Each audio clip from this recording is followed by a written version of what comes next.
Hey,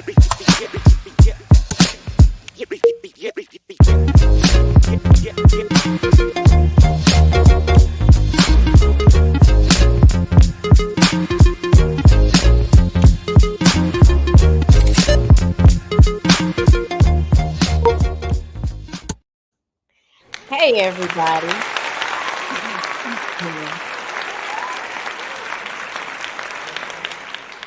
My producer is the best. She always giving me hand claps. I just love it. um, Today on Essential Pedagogy podcast, this podcast was created to give outsiders an inside view of public education. I'm Steph the Educator, and I've been in education, I think it's 22 years. At the end of this year, I will have 22 years in education, y'all. I've been doing this a long time. Do I look like I'm just a few years older than 22? Anyway, my knees and my ankles sometimes feel like I am a lot older because I am a lot older than 22. Today, we are doing part 2 of Tips for Teachers. And I want to talk to you guys about a couple of things. First of all, I want to address my brain fart from last 2 weeks ago when I was trying to tell you about this book by Daryl Williams Jr. It was 99% human and 1% amazing. I interviewed him, I think, the third week or the first week. No. It had to be the third week of January or the first week of February, one of those of 2024 this year.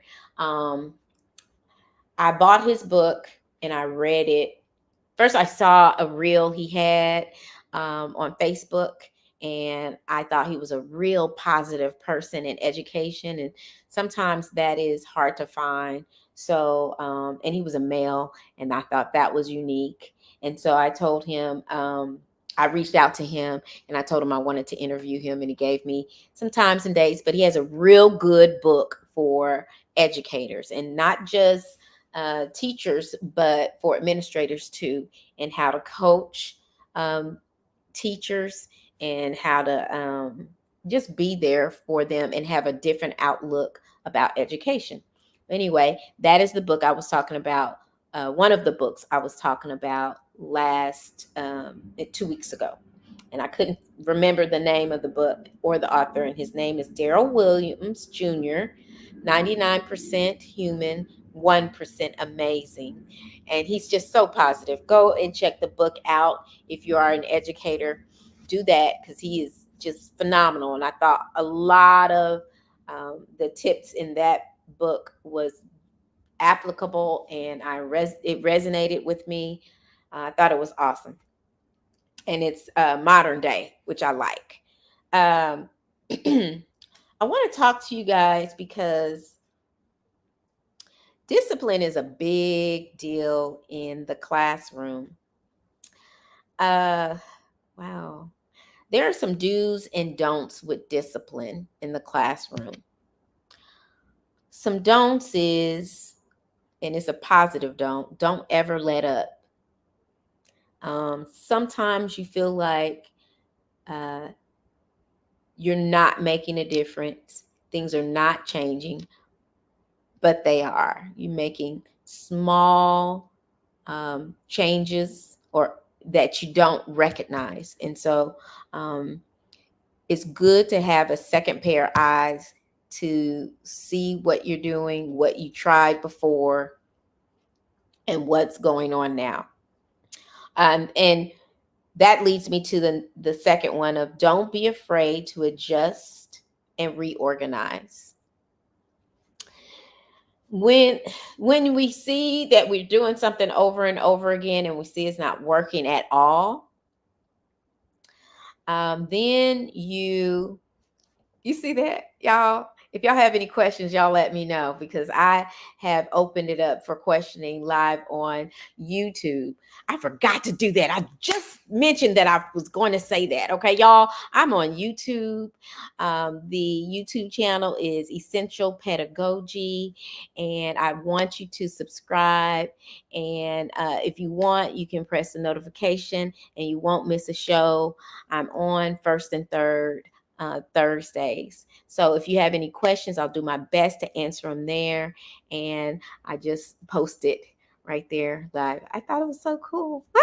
Anyway, so I wanted to let you guys know right away that, how to find me. If you are confused about like trying to scroll through all the different types of podcasts, if you want to find me directly on YouTube, you can find me directly on YouTube, Essential Pedagogy Podcast. And without further ado, we'll just keep going on with this list, okay? So adjusting and reorganizing. If you see things going down the toilet, I mean, really down the toilet. And there's a difference between not seeing results that you want, but it's not a disaster, and then a disaster, right? Um, Things that are dues for the classroom is equity in the classroom and making equity look equal, because equity doesn't always mean things are equal, and people get that confused. I want to give you a picture of equity and equal. So say, for instance, you have someone that's 2 feet tall, you're giving them a crate to stand on to see over a fence, two crates, where someone doesn't need a crate. And then there's other people that need just one crate to see over the fence. You are creating an equitable environment, but it's not equal. You're giving a person extra so that they can see over the fence. What's challenging is making equity look equal. And a lot of great teachers do this seamlessly. But if you are an amateur, then it can look like you're giving someone more chances, favoritism in the classroom, that you don't, that that they may have things in place where you have to give them extra chances, but you can do things where it doesn't look like it. Okay. Um, And I want to give you another tip. It's a don't. A don't is sarcasm is reserved for friendships and not in the classroom. And I would say that's a good one.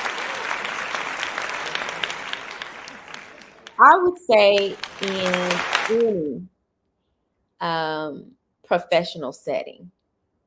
So even if you're in with your peers, your coworkers, your cohorts, your um, uh, just associates at work, I would refrain from sarcasm towards a certain person or a certain group. And we'll go into that real deep, because I feel like in our profession, I was just talking to the producer here. Kesha was, we just talked. Anyway, we were just talking about how being called as a teacher, and I feel like if you're in teaching a long time, longer than 2-3 years, this is your calling for the time being. And if you're called to do this, then you have a responsibility to do this professionally and to the best of your ability. And also, when you're called to do something, your triggers are going to be pushed, because you're supposed to learn lessons from your calling. You're supposed to be able to change lives for your calling, because you're not called to be destructive. You're called to be constructive. So there's a difference between constructive criticism and destructive criticism. And so we're going to talk about that sarcasm and how there's some examples of this and bad examples in the workplace and in the classroom. So when we talk about consistency, it's going to be hard to be consistent with little things that you feel like people should already know. But we can't take for granted that people or little children or older children know certain things. When children walk into our classroom, we have to treat uh, the environment as if it's a blank slate and they know nothing. In fact, it is good for you to react as if they don't know anything or they did not have any home training. And you don't have to approach it that way, but approach it in, friends, in this room, we put our paper towels in the garbage or the trash, if you call it that. Um, Friends, in this room, so we are going to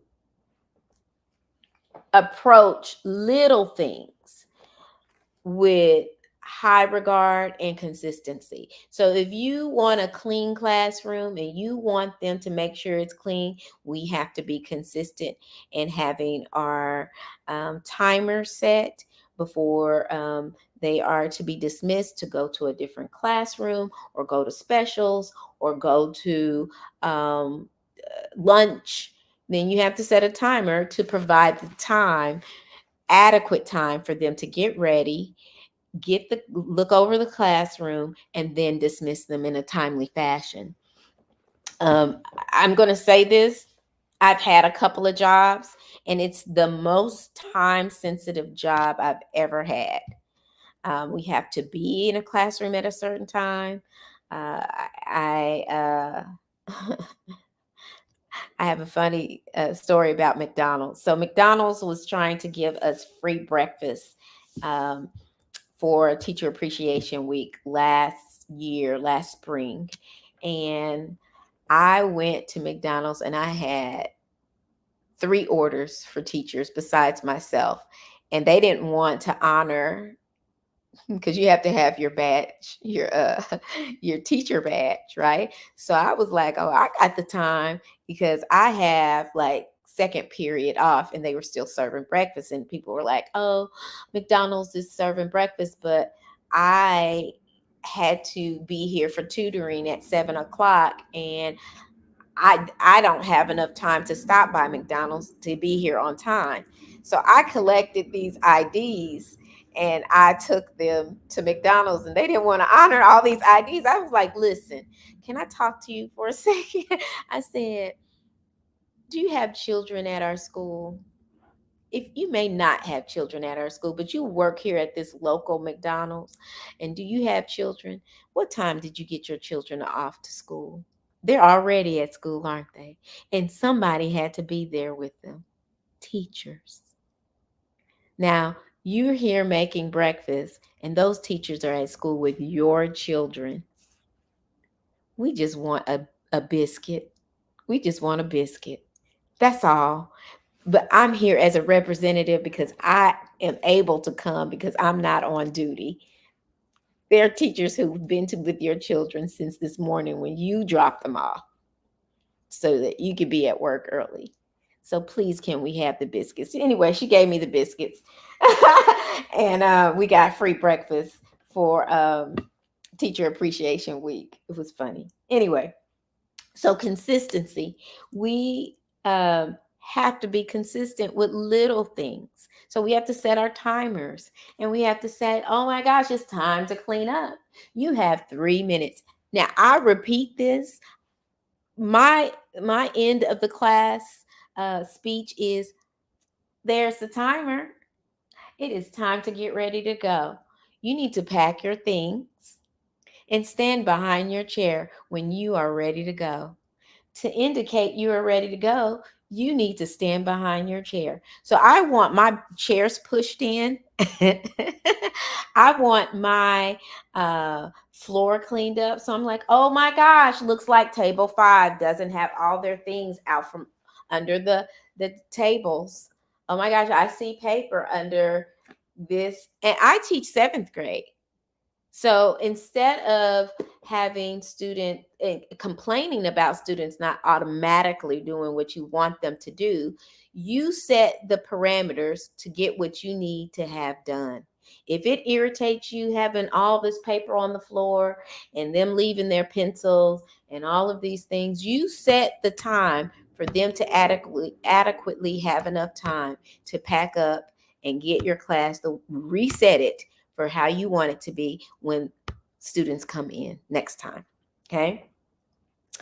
Don't be afraid to adjust and reorganize. And when we say this, um, sometimes things are a disaster and they don't work anymore. Don't do that, friend. That is like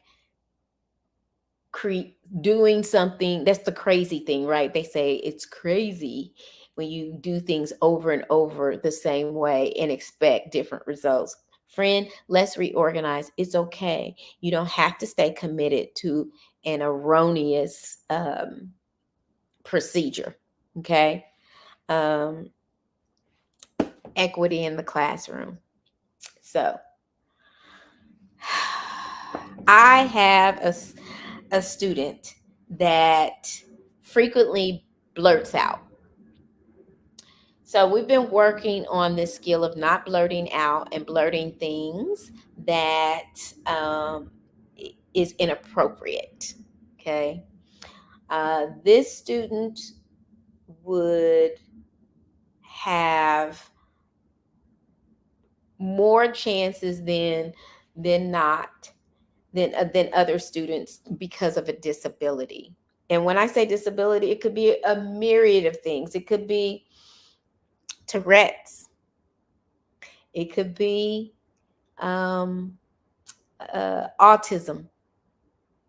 It could be a lot of things that would make you have to give that student 2 crates instead of just on a flat surface trying to see over a fence to gain their education.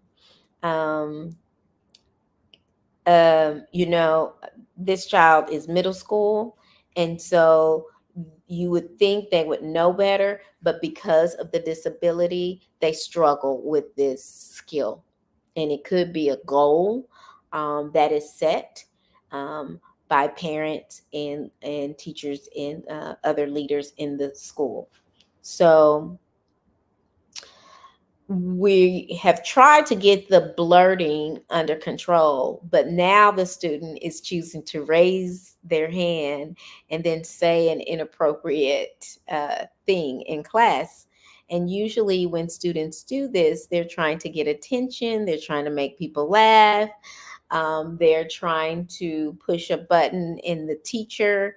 And so, this is where we are going to learn how to be professional. So the actual thing that happened in class is um, I I was going over the lesson and the lesson was going well.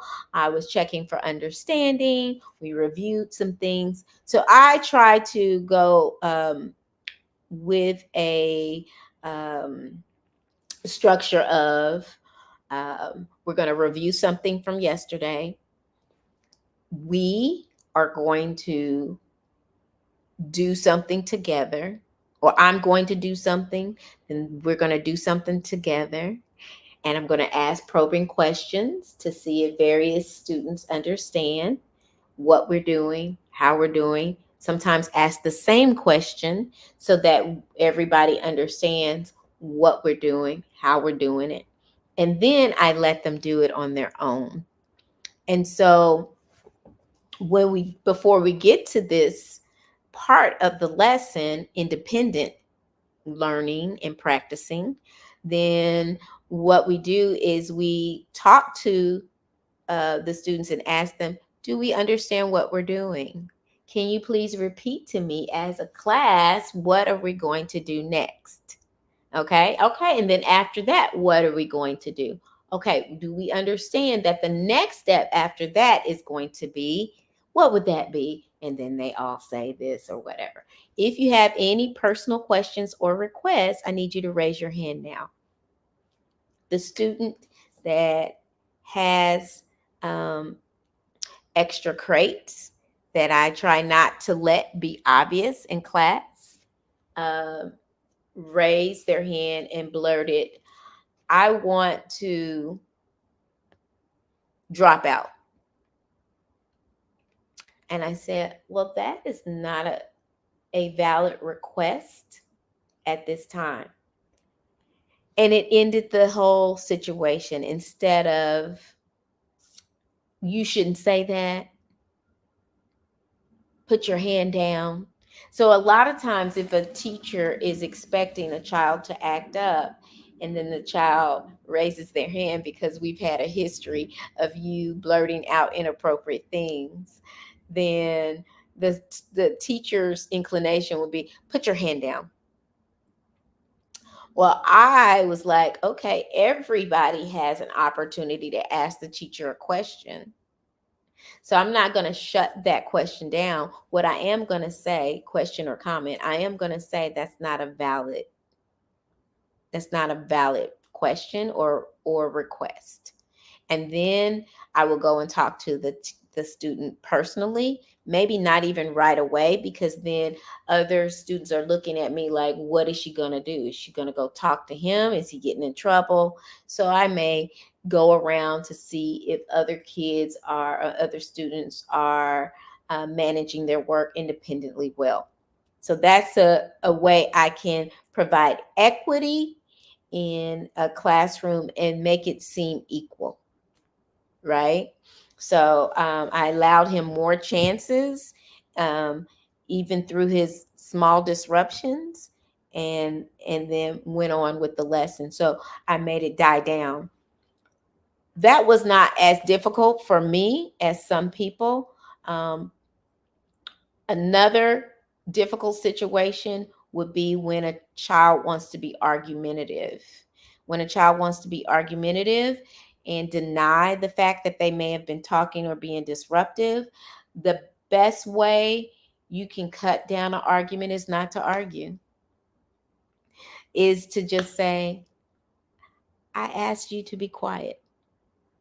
And, but it wasn't me. I asked you to be quiet. But it wasn't me. I asked you to be quiet. You can just repeat yourself and not engage in the argument, because they want you to say, but no, I will talk to them later. You worry about yourself. You do the, you can shut it down, friends. You can shut it down. You're not in um and you will be inclined. Sometimes students will say things where it will push your buttons, and you have to be professional enough to not let sarcasm be in your mouth. That's one of the things I pray about. I say a prayer of, Lord, let the meditation of my heart and the words of my mouth be acceptable under thy sight. For you are my strength and you are my redeemer. It's a prayer I pray just about every day, because, children can push your buttons. But what we can do is remember our professionalism, remember that we have control over what we say, and we have power to respond and not react. And I think that will go with any work from home too. Yeah, these kids will work from home too. In any professional setting, we have the power to respond and not react. Point blank. So sarcasm is reserved for friendship. Let's talk about that. Now, when a student pops off at the mouth, you don't have to join them. You don't have to do a dig. Like that's why you need your homework. Friend, we don't have to go there. We don't have to go there. Sarcasm is reserved for friends. If you are sarcastic with students, sometimes that can come back to bite you because they are recorders. They will regurgitate what you said, sometimes twist it, and tell their mothers, their fathers, their stepdaddies, their whatevers. And then you're going to have to explain your words. Sarcasm can be hurtful. And if you don't know the person and you don't have a personal relationship with them, it is not a place in the workplace nor the classroom. So sometimes we have colleagues, co-workers, cohorts, all these people that we work with. I want to give you an example. So if you have been asked to help a coworker in a certain area, say for instance, you are more tech savvy than the coworker, and the coworker asks you to come over and say, "Hey, I need help with this platform. It's not working for me. Can you help me?" Um, Friends, it would not be in the best interest for you to come over and say, "Why do you have so many tabs open?" I mean, that's ridiculous. You look like a scattered brain. Well, friend, they didn't ask for your opinion on that. And sometimes when people are called to the table for some of their words and sarcastic reactions, they hide behind the word joke. Well, you joke with your friends. I know, right? You joke with your friends, and every friend is different, and you know how to joke with them individually. Well, if you're at work, if you're in the classroom, you don't know these people well enough to joke with them. That's for a personal relationship.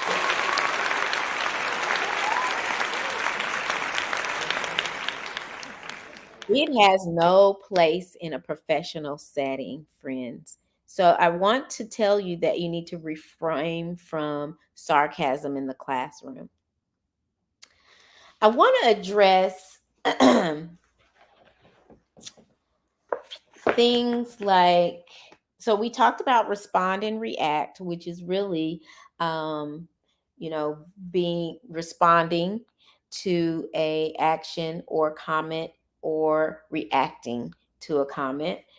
um, I want to talk to you guys about questions and directives. So when we talk about discipline in the classroom, or controlling classroom management, that's what they call it instead of discipline.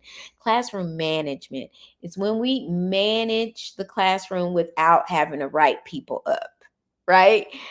And when you manage a classroom, then you have a class where things did not escalate to the point where you had to write someone up, or someone gets to yelling, or someone feels unsafe, right? So, one of the things is when you give a directive. When you ask a question, it should be academically. So, what I mean is, we are not going to ask a student to stop talking. We're going to give them a directive to stop talking. Um, so we are saying, please stop talking. That is a directive, not a question. So we do not expect a response other than acknowledging that you gave me a directive, right? Or that you understand the directive. So then there should not be a back and forth with this. This is not asking, this is a directive. And then when a child doesn't understand that, you have to say, I gave you a directive. Your place was to respond to tell me that you understood this directive, or that you're going to just obey the directive, right? You're going to be compliant. So, compliance, or you're going to respond that, okay? So, because some students, they don't know that right off, they don't operate in their household that way. So, oh, okay, Kia, I'm going to get back to your question. So, they don't operate in that way, but you have to assert that so that kids understand the difference, students understand the difference between whether you're asking a question and whether you're giving them a directive, because some things, if you ask or or make them feel like that it's optional, then sometimes they will react as if it was optional. Let me give you an example. I have a student that talked. I warned the child not to talk. So now it's time to do another layer of changing something so that I can get the behavior I need. I need them to stop talking. So what I will do is that I will assert my leadership in the classroom and say, I need you to change your seat. I want you to sit here instead of there. So I need you to move now. So you hear my voice, and I'm not yelling, but I want you to move now. Now this is letting the student know that that is not an option. You must move, and I want you to do it now, not later. Not when you feel like it, not when you're finished with your conversation, but now. So there's no misunderstanding of when I wanted the child. I was fixing to move. She wasn't listening to me. Everybody in the classroom heard me say, I want you to move now. And there's nothing else that needs to be said. Either you're going to comply, or you're going to pretend that you understood the directive, right?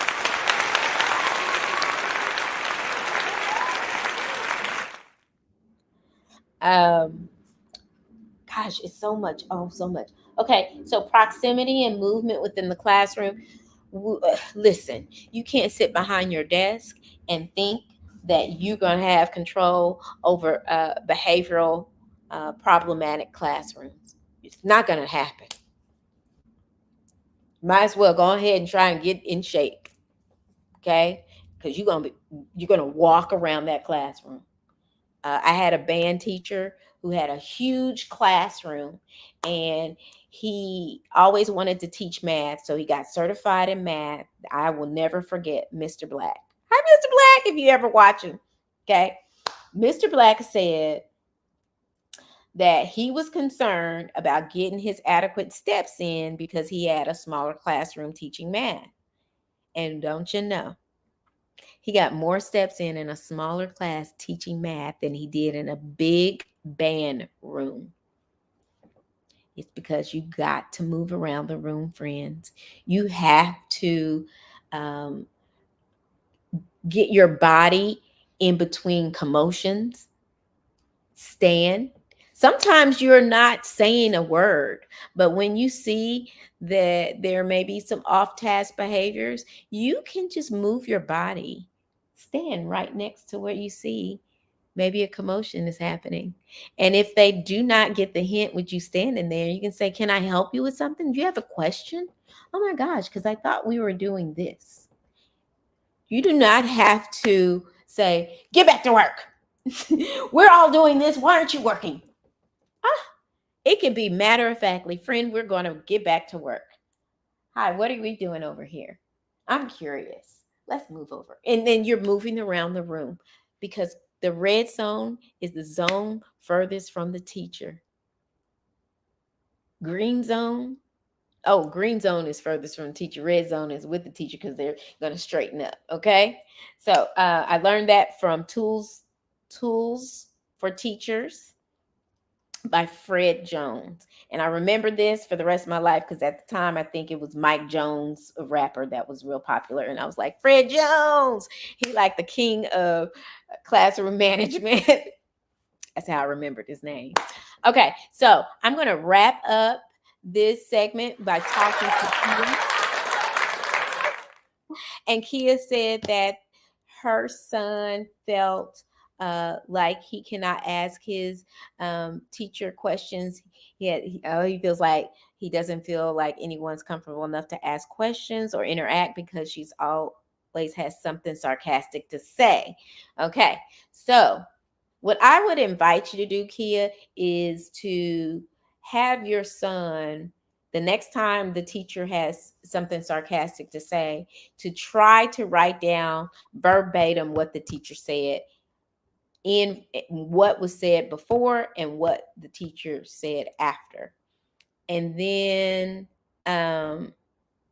because sometimes sarcasm can be a perception thing, but it sounds like this is a consistent thing. And so I would have a conversation with the teacher after your son brings the dialogue, the verbatim dialogue to you.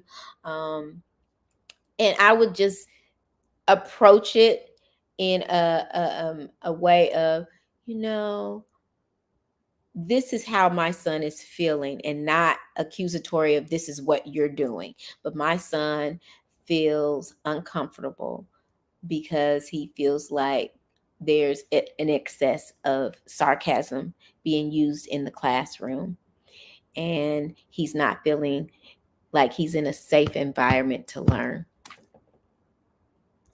What can we do to change this? Um, and so if the teacher probably will act oblivious or not knowing what is being said, then you can come back and say, exactly, on this day he heard this, and then this is what he said, you said, is this so? And you just wait. Now we may be getting the content the context wrong, but at least you are approaching that a little bit more diplomatic, instead of saying you're being sarcastic, this is not acceptable, you're not being professional. Sometimes people don't know any other way to be, because this is how they grew up, this was their first job out of college, this is how they act towards everyone. um, and they didn't have social and emotional training, specific training like we have. However, this may be your child's teacher for the rest of the year. And so we are trying to keep our relations intact and not be accusatory, but also address the situation. So I hope that helps you, Miss Kia. Okay. Um, I have had a pleasure talking with you guys today. And I'm so happy to give these tips for teachers. And I hope it's helpful. If you have any questions, you can comment on this live, or you can comment on the YouTube channel, Essential Pedagogy, and I will get back to you any questions you may have. And I hope this was helpful to you. Next week, I think I'm going to be talking about some of the books I have read. One of them I read over the summer. It's really good. I want to give you another synopsis of that. Also, I'm reading a good book by Darius Daniels, and I don't know if anybody knows anything about Darius Daniels, but Darius Daniels wrote a book about relational intelligence. It's really closely related to emotional intelligence, but let me tell you, the wisdom that has come through this book, I am dying to share that with you, because I feel like I see this in the classroom and in my profession all the time. And I think everybody um, uh, could use could use the information in this book. So without further ado, I want you to go and subscribe to my channel, Essential Pedagogy Podcast, on YouTube. And if you want to be reminded to see the show, then I want you to hit the notification bell and I appreciate y'all. I want to know exactly what you want to know so that I can help you. I've been doing this a long time, and sometimes I think that the knowledge I have in education is ordinary because I see it all the time, but sometimes it's extraordinary and it's unique to my profession, and I want you guys to be able to know what I know. So until next time, I'll see you guys in 2 weeks.